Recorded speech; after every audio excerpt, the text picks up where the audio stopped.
Ialandreny vohitra sika ho any amin'ny distrikany Brickaville ao anatin'ity vaovao ity ny fampiaraba noho ny fatratrarana ny taona vaovao ny tao amin'ny commune Nivorano Est ao anatin'ny distrikany Brickaville. Ity fotoana ity dia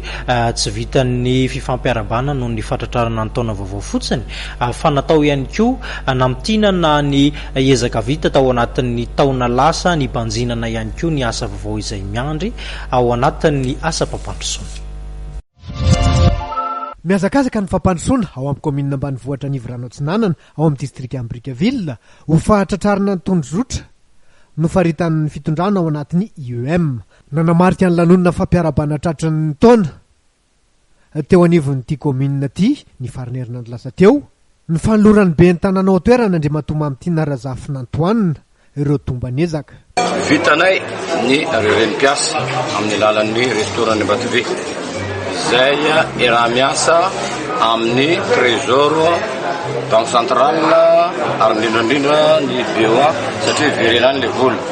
satria hita raha ohatra ka misy lesika ny fandraisana an'izany ka noho ny fandraisana an'izay zavatra zay dia mazava ho azy fa mikarakara biblioteka ny tegnanay eto an-tafitanan'ny Nivorano satria volan'ny vahoaka io dia verina vahoaka ka anatin'izay dia mikarakara biblioteka ny tegnanay androany ary nanao zay vaky jour zay ho tantara hipetraka eto Nivorano amin'ny tegnanay satria ny fahatanyrano dia mandalo kanefa mila miezaka satria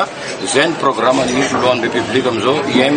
Nampahafantarany be ny tanàna mamity Narazafina Antoine nampahabe maso teo koa ny famadiana ho asa avy hatrany ny Tamberimbidy vao azo tamin'ny orinasa Ambatovy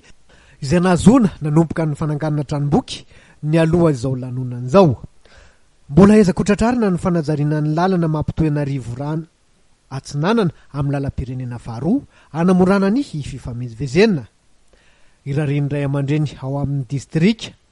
ny irotsahan'ity tompona andraikitra ity hosolom-bavambahoaka hanapahariahany izao ezaka nalainy tamin'ny paikadin'ny fitondrana izao hampandrosoana ny Brickaville iray manontolo.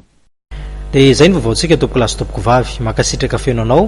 tsy saraka taminay tao anatin'izay minitra maromaro ny fampalalam-baovao tamin'ny teny malagasy zay ho amin'ny rapitso indray ny sambana fampalalam-baovao manome fotoanao apetraka ny velomany rapitafo amin'izay ndray makasitraka tompoko.